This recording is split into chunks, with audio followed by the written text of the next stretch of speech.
Thank you for tuning in. In this video, I like to share some thoughts and insight that I present at a scientific conference. Today, I like to take you on a journey through the time. We will explore how prevention has developed over centuries and where it might take us in the future. Because, as the saying goes, prevention is better than cure. But what does this really mean?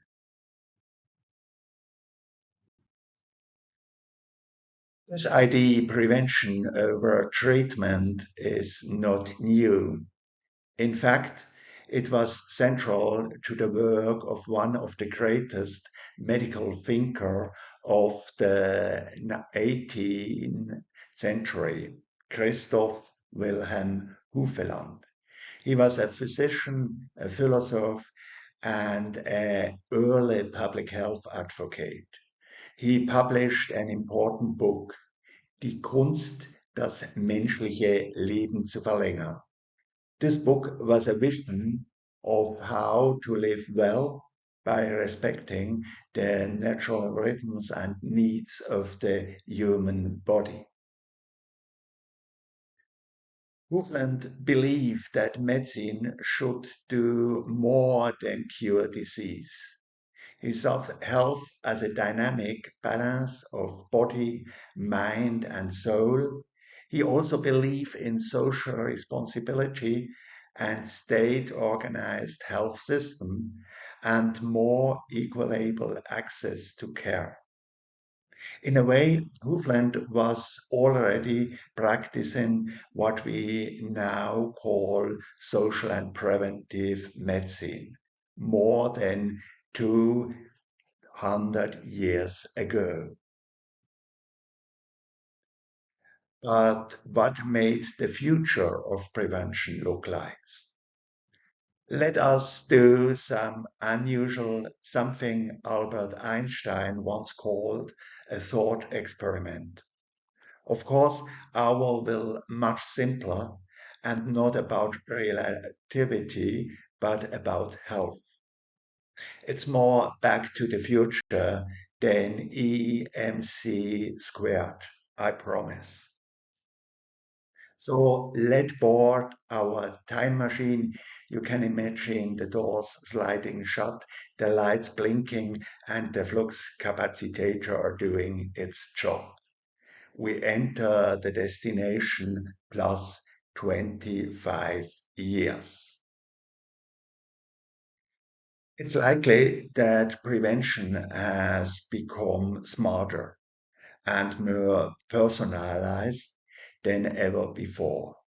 Tailored prevention plans based on genome, artificial intelligence, presiding individual risk, smart devices, and apps that nudge you gently toward our habits. It's full of potential. But in fact, this vision of 2050 is not entirely surprising. If we look careful at today innovation, we can already see this future taking shape. So the real question is, will this be enough progress? No, of course not. We are all know that health of a population doesn't depend on individual innovation alone.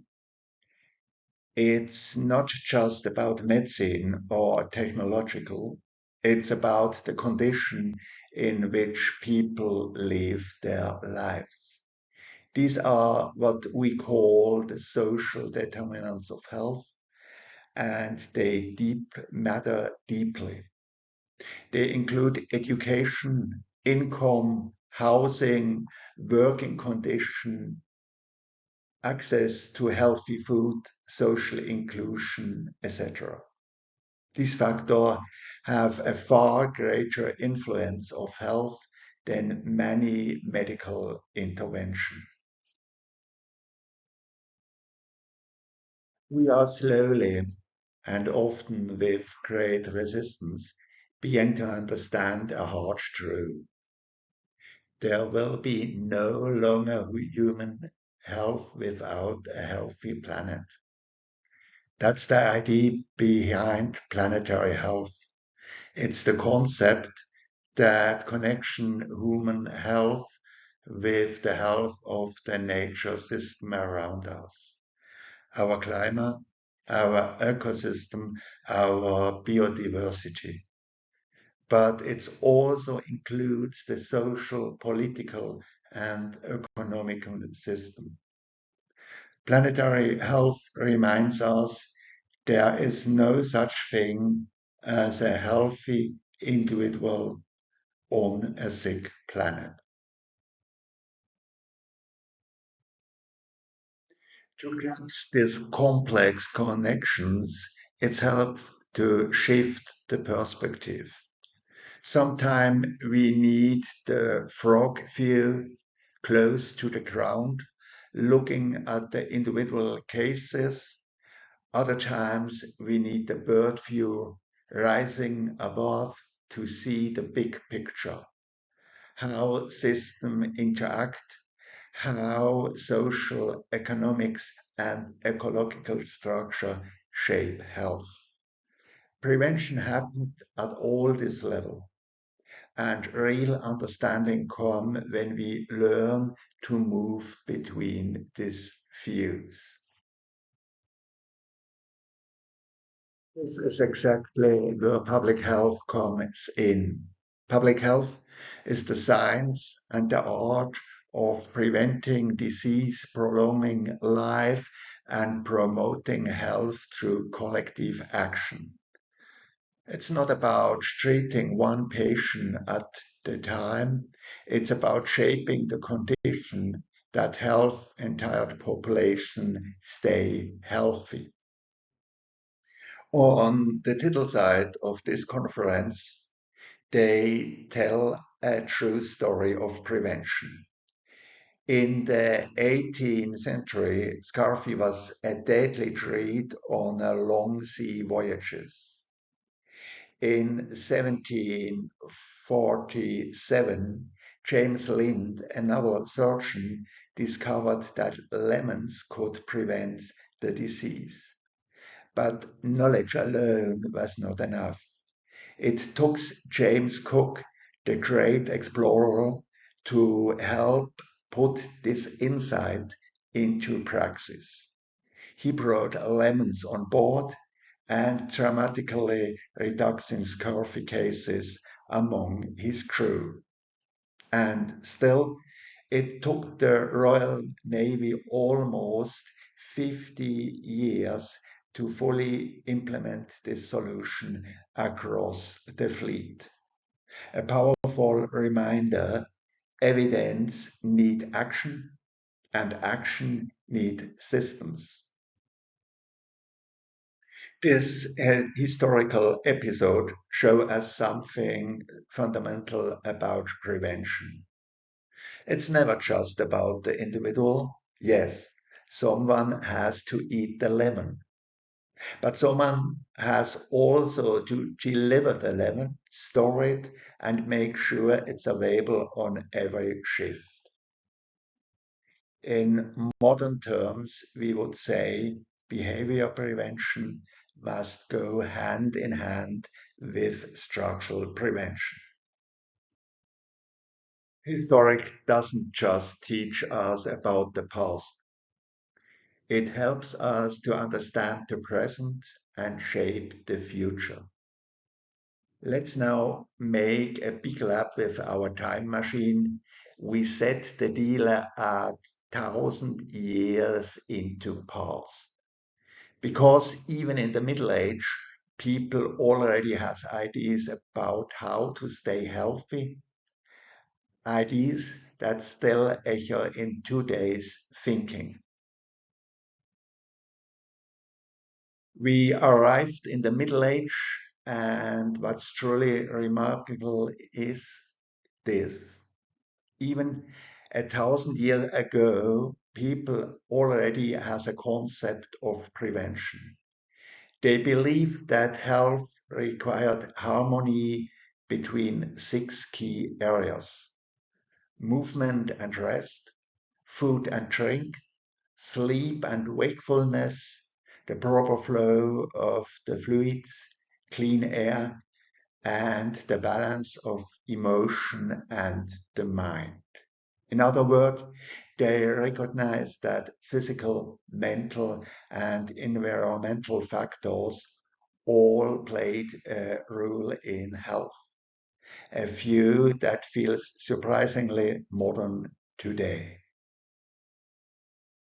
We return to our time machine, but this time we set the destination not so far back, just 170 years into past.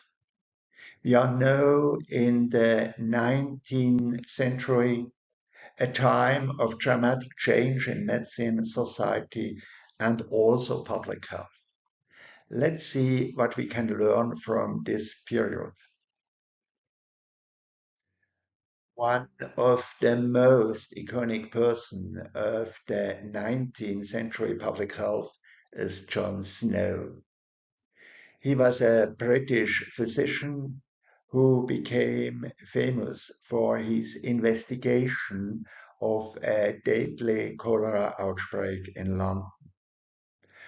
At a time when many still believe in the miasma theory, the idea that disease spread through bad air, John Snow have a different hypothesis.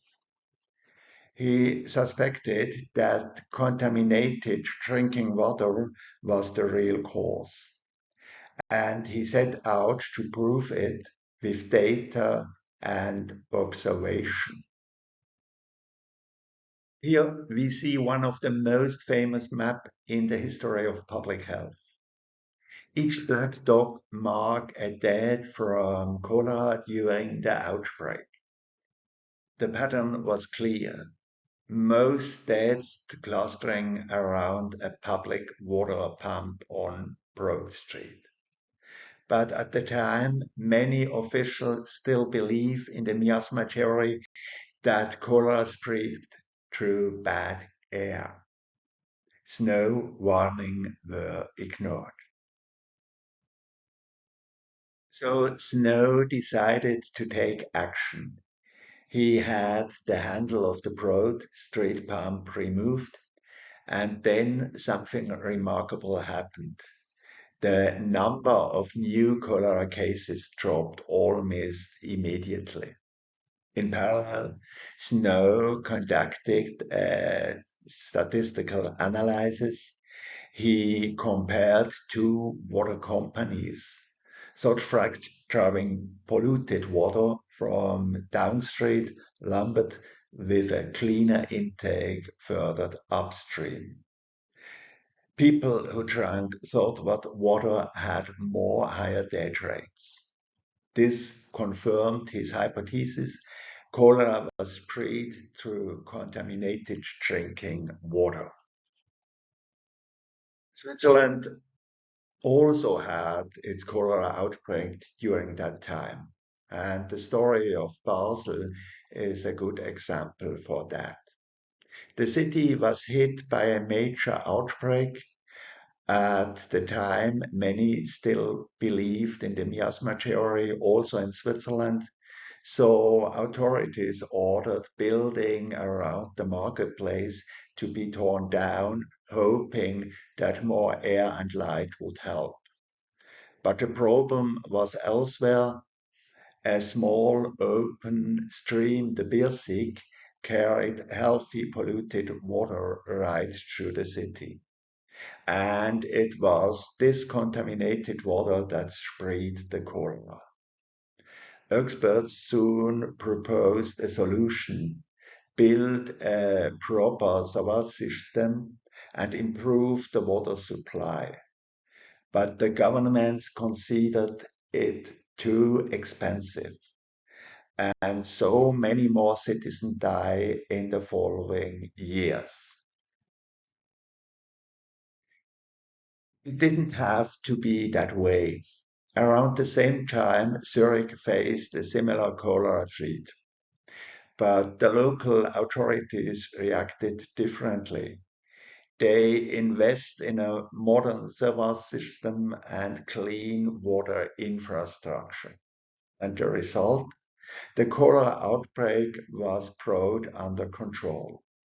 Two cities, same disease, same period, but very different political responsive and a very different outcome. ID that invisible microbes, not bad ear-caused disease, open new possibilities for understanding and controlling epidemics. But this shift also changed the focus of prevention.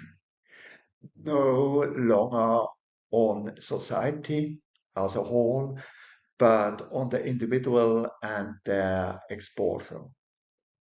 This narrow perspective pushed social and structural intervention into background. One of the central person of this new era was Robert Koch, a man who became a national hero. Koch discovered the bacteria behind the diseases. His work saved countless lives and changed medicine forever. And he was also turned into a kind of celebrity. In Berlin, for example, you could buy dishes with his face on them.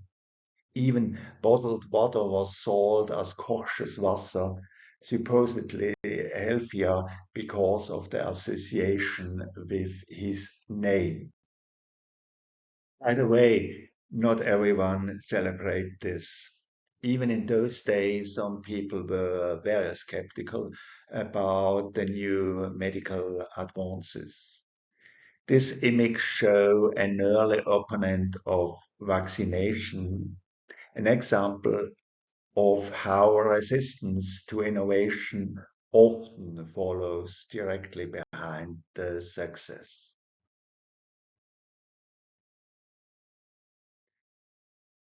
Eventually, the limits of bacteriology became clearer. Microbes are very important, but they don't act in a vacuum. Prevention without social progress doesn't work. That realization marked the beginning of a more holistic approach and one of the integrated medical insight with social policy. This new understanding of health as a social issue led to concrete innovation. One of them was the rise of school health programs or cantonal laboratory or cantonal doctors. Prevention has moved from the laboratory into everyday's life. Our machine now bring us back to the present 0 years from today. Looking back, we have seen how medical progress has always gone hand in hand with social development.